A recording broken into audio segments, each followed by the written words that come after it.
Okay, so now that we've learned the definition of derivative, which you call the difference quotient, we're going to apply that to figure out a derivative. In this case, it says instantaneous rate of change, but we already know that that means derivative. So this question says f of x equals x squared. What is the instantaneous rate of change, or derivative? We'll go ahead and write that word out because we are going to be using it more and more. I'm just trying to use a term you might be a little bit more familiar with, of f of x at x equals 3. So we've done this kind of question before using that first definition when we learned instantaneous rate of change. Okay, in other words, we used this definition, but for this lesson we're going to be using the difference quotient to prove derivative proofs. We're going to learn a bunch of rules about derivatives later on that will save you a lot of time, but all of those rules come from these proofs. It's important that you know where they come from and why they're true. Okay. So how do we start the proof? Well, the first thing to do is to go ahead and write out the difference quotient. Okay, so f prime of x equals the limit as h approaches 0 of f of x plus h minus f of x over h. We just did a lesson on that, so if you want to, you can go back and watch that lesson. It's called the definition of the derivative explained, or the difference quotient explained. So go ahead and take a look at that.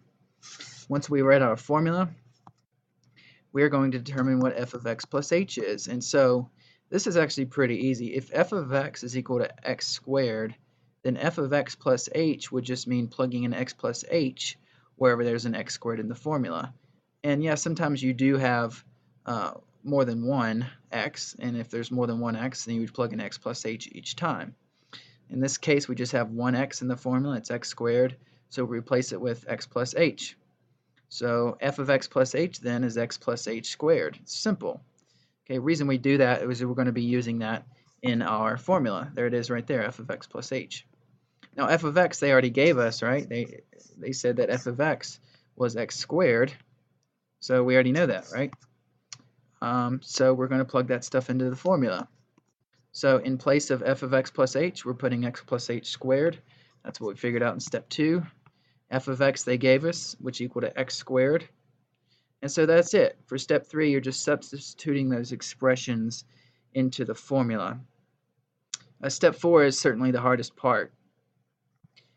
We are going to manipulate algebraically. Now you might say, what does that mean, and why are you foiling this out? Okay. So basically the goal here is to cancel an h on the top and bottom, because we talked about the fact if h is approaching 0, we can't just plug in 0 right off the bat, right? Now we learned in a lot of limits you can. If you plug in something and as long as you don't get 0 on the bottom, you're good, right? But if you get 0 on the bottom, you can't do that, right? And so we want to get rid of this h so that when we plug in 0 for h, we won't have a 0 on the bottom. And so the reason we're foiling this, it's kind of easier to see in hindsight, but when you foil this out, can you see that you're going to have an x squared term and it's going to cancel with this one? Well, usually when you cancel something out, that's a good thing, right? Okay, and then we're going to see the next thing we're going to do, and you're going to see why the h's cancel. So x plus h squared, we have to, expand that and then FOIL it out. We get x squared plus 2hx plus h squared. First, outer, inner, last. And then the next thing we're going to do is we're going to notice there's an x squared and a minus x squared. They will cancel.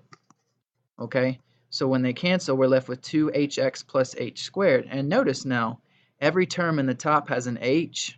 So you can pull an h out and you're left with 2x plus h in the parentheses, which is pretty cool because now guess what? You can cancel those h's, which like I said is your whole goal when doing derivative proofs. So the h on the top cancels with the h on the bottom. That's going to be your 5th step. And now that you've done that, look what you can do. You can plug in 0 for h and you won't get 0 on the bottom. And again, what we're doing is we're figuring out the derivative, putting some perspective into the question. What it's really asking is, what is the slope of the tangent line of f of x equals x squared at x equals 3? Another way to put it is if this was a car traveling and f of x was its position and x was its time, how fast would it be going at time t equals 3? All of those mean the same thing, and we're going to take a look at the graph of this function once we're done with the proof. So after we've canceled the h's on the top and bottom from step 5, step 6, we can go ahead and plug 0 in for h. And so basically, plug in 0 for h, it becomes 0, and it just becomes 2x. So we've proved that f prime of x equals 2x. Now that's another lesson on graphing the derivative of a function. But for right now, what you need to know is that the formula for this function for its derivative is 2x. So if you wanted to find its derivative at any point, you would use this formula. Say you wanted to find the derivative at 7, you could just plug in 7, and you get 2 times 7 is 14. So it's kind of like a speed formula, right? If you're given its position formula, this would be its speed formula at any given time. Pretty cool. To determine its actual instantaneous rate of change, the question initially asked what its instantaneous rate of change was at x equals 3. So we're going to plug in 3 for x. Okay? And that means that at time, for the sake of correlation, at time t equals 3, the car was going 6 meters per second, like that last example we used in the difference quotient. So that's how fast the graph is changing. That's how fast the function's changing. This gives you its instantaneous change in y over change in x. Its change in f over its change in x. And that's it. That's how you implement the proof. That's the 7 simple steps. And now that we've done that, I want to take a look at this particular one given the graph. So here's our graph. We have f of x equals x squared over here. In fact, I might need to move this a little bit. There we go. Here's f of x equals x squared. And we have our second point. And in fact, let's take some of this away. Again, I will link this in the description of the video. But we want to figure out how fast it's going at 3. So we plotted a point at 3, 9. Now the second point doesn't really matter. This just kind of shows you that we're going to take our h value and we're going to make it closer and closer to 0 using this slider. So you can see there on the right, h is going to get closer and closer to 0. Of course, the change in f is going to be as well. And notice this right here, notice what this is approaching, the average rate of change. As these points get closer and closer, look, it's approaching 6. And in fact, when the points are on top of each other, the speed becomes 6, and it shows us that the derivative at 3 is 6, which is the slope of that orange line. It's 6, right? It's up 6 over 1. So that, in a nutshell, is a graph of this proof we just did. We figured out the derivative of f of x equals x squared at x equals 3. In a future lesson, we will learn a very, very quick shortcut to figure this out, but you need to know where that comes from.